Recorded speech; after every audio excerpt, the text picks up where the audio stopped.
हरिद्वार नाम सुनते ही पवित्रता का एहसास होता है।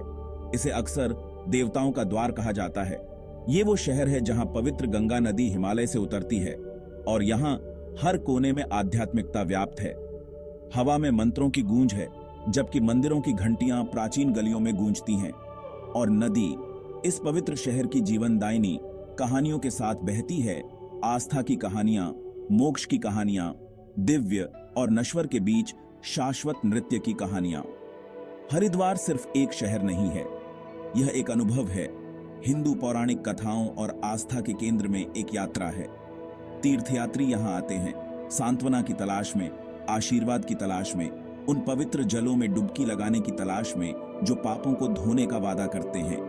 देवी के रूप में पूजी जाने वाली गंगा करोड़ों लोगों के दिलों में एक खास जगह रखती है, लेकिन इस शक्तिशाली नदी के साथ साथ चुपचाप बह रही है एक और नदी, सोंग नदी, एक सहायक नदी जिसके अपने राज हैं। सोंग नदी पवित्र गंगा की एक सहायक नदी उत्तराखंड के सुरम्य परिदृश्य से अपना रास्ता बनाती है। इसका स्रोत शिवालिक पहाड़ियों में है, जहां घने जंगल इसके प्राचीन जल की रक्षा करते हैं। वहां से यह हरिद्वार की ओर सुंदर ढंग से बहती है।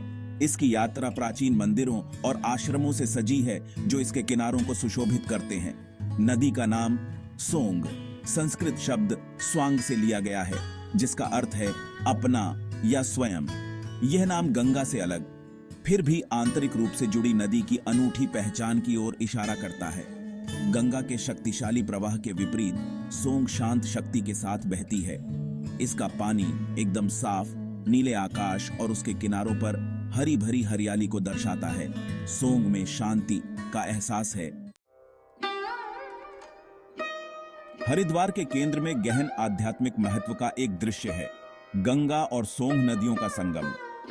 कनखल के नाम से जाना जाने वाला यह पवित्र मिलन स्थल अपार शक्ति और शुभता के स्थल के रूप में प्रतिष्ठित है। यहाँ दो नदियां प्रत्येक अपने विशिष्ट चरित्र के साथ मूल रूप से विलीन हो जाती है। उनका पानी एक एकल पवित्र धारा में मिल जाता है। संगम दो अलग अलग संस्थाओं के मिलन का प्रतीक है, जो एक साथ आकर एक बड़ा समूह बनाते हैं। हिंदुओं के लिए यह संगम भौतिक और आध्यात्मिक, लौकिक और दिव्य के मिलन का प्रतिनिधित्व करता है। यह एक अनुस्मारक है कि सभी जीवन आपस में जुड़े हुए हैं, एक सामान्य नियति की ओर बह रहे हैं। इस पवित्र मिलन को देखने के लिए दूर दूर से तीर्थयात्री कनखल आते हैं। वे पवित्र जल में डुबकी लगाते हैं, यह मानते हुए कि यह एक पवित्र अनुष्ठान है जो पापों और कर्मिक अशुद्धियों को दूर करता है। भारत में कई पवित्र जल निकायों की तरह सोंग नदी भी मिथकों और किंवदंतियों में डूबी हुई है।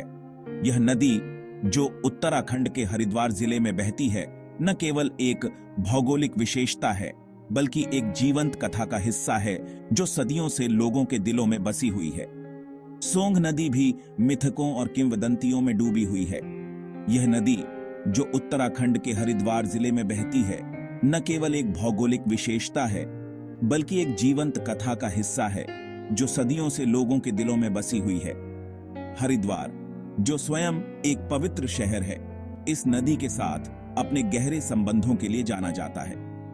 पीढ़ी दर पीढ़ी चली आ रही ये कहानियां नदी के आकर्षण में रहस्य की एक परत जोड़ती हैं। इन कहानियों में न केवल धार्मिक और आध्यात्मिक तत्व होते हैं, बल्कि वे सामाजिक और सांस्कृतिक धरोहर का भी हिस्सा होती हैं। सोंग नदी के किनारे बसे गांवों में बुजुर्ग लोग अक्सर अपने बच्चों और पोते पोतियों को इन कहानियों के माध्यम से नैतिकता और जीवन के महत्वपूर्ण सबक सिखाते हैं। ऐसी ही एक कथा ऋषि कपिला के बारे में है, जिनके बारे में कहा जाता है कि उन्होंने हजारों वर्षों तक सोंग के तट पर तपस्या की थी। ऋषि कपिला, जो वेदों और उपनिषदों के झांता थे, ने अपनी तपस्या के माध्यम से न केवल आत्मज्ञान प्राप्त किया, बल्कि उन्होंने अपने शिष्यों को भी ज्ञान का मार्ग दिखाया।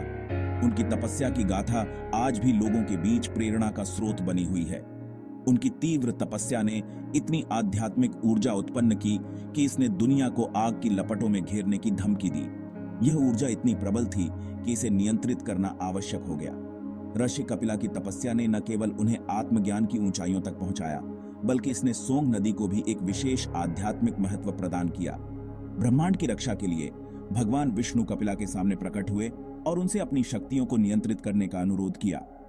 भगवान विष्णु, जो सृष्टि के पालनहार माने जाते हैं, ने ऋषि कपिला को समझाया कि उनकी ऊर्जा को नियंत्रित करना क्यों आवश्यक है। यह घटना न केवल धार्मिक दृष्टिकोण से महत्वपूर्ण है, बल्कि यह हमें यह भी सिखाती है कि शक्ति का सही उपयोग कितना महत्वपूर्ण है।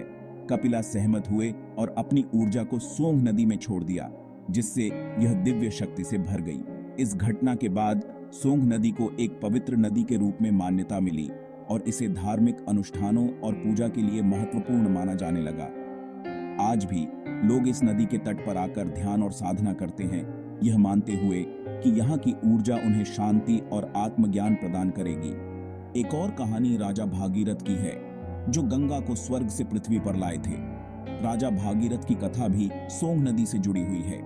यह कहा जाता है कि जब राजा भागीरथ ने गंगा को पृथ्वी पर लाने के लिए तपस्या की, तो उनकी तपस्या ने देवताओं को प्रभावित किया और गंगा को पृथ्वी पर आने की अनुमति मिली। जैसे ही आकाशीय नदी मैदानों की ओर बहती थी, उसने भूमि को जलमग्न करने की धमकी दी। गंगा की प्रबल धारा ने भूमि को जलमग्न करने की धमकी दी, जिससे लोगों में भय और चिंता फैल गई। यह स्थिति इतनी गंभीर हो गई कि इसे नियंत्रित करने के लिए एक दिव्य हस्तक्षेप की आवश्यकता पड़ी। भगवान शिव ने अपनी दयालुता में अंदर कदम रखा और गंगा को अपने जटाओं में पकड़ लिया, जिससे वह 7 धाराओं में बह निकली। भगवान शिव की इस कृपा ने न केवल भूमि को जलमग्न होने से बचाया, बल्कि गंगा को भी 7 पवित्र धाराओं में विभाजित कर दिया, जिनमें से प्रत्येक धारा का अपना विशेष महत्व है। कहा जाता है कि इन धाराओं में से एक सोंग नदी है। इस प्रकार इसकी दिव्य उत्पत्ति स्थापित होती है। यह कथा सोंग नदी को एक विशेष धार्मिक और आध्यात्मिक महत्व प्रदान करती है, जिससे यह नदी न केवल भौगोलिक दृष्टि से महत्वपूर्ण है, बल्कि धार्मिक और सांस्कृतिक दृष्टि से भी महत्वपूर्ण है। ये मिथक और किंवदंतियां, हालांकि अक्सर लोक कथाओं में निहित होती है, उस गहरी श्रद्धा की एक झलक पेश करती है जो सोंग नदी सदियों से करती आ रही है। ये कहानियां न केवल धार्मिक और आध्यात्मिक दृष्टि से महत्वपूर्ण है, बल्कि वे सामाजिक और सांस्कृतिक धरोहर का भी हिस्सा हैं। सोंग नदी के किनारे बसे गांवों में लोग आज भी इन कहानियों को सुनते और सुनाते हैं, जिससे उनकी सांस्कृतिक धरोहर जीवित रहती है। वे हमें याद दिलाते हैं कि भारत में नदियां केवल भौगोलिक इकाइयां नहीं हैं, वे जीवित संस्थाएं हैं जो हमारे जीवन का एक अभिन्न हिस्सा है। नदियां न केवल जल का स्रोत है, बल्कि वे हमारी सांस्कृतिक और धार्मिक धरोहर का भी हिस्सा हैं। वे हमारे पूर्वजों की कहानियों और हमारे धार्मिक अनुष्ठानों का एक महत्वपूर्ण हिस्सा है। उन्हें जीवित देवताओं के रूप में पूजा जाता है, जो एक पवित्र शक्ति से ओतप्रोत है, जो उन लोगों को शुद्ध, चंगा और मार्गदर्शन कर सकते हैं जो विश्वास और भक्ति के साथ उनके पास आते हैं। नदियों की यह पवित्रता और दिव्यता हमें यह सिखाती है कि हमें अपने प्राकृतिक संसाधनों का सम्मान और संरक्षण करना चाहिए। नदियाँ न केवल हमारे जीवन का एक महत्वपूर्ण हिस्सा है, बल्कि वे हमारे आध्यात्मिक और सांस्कृतिक जीवन का भी एक महत्वपूर्ण हिस्सा है।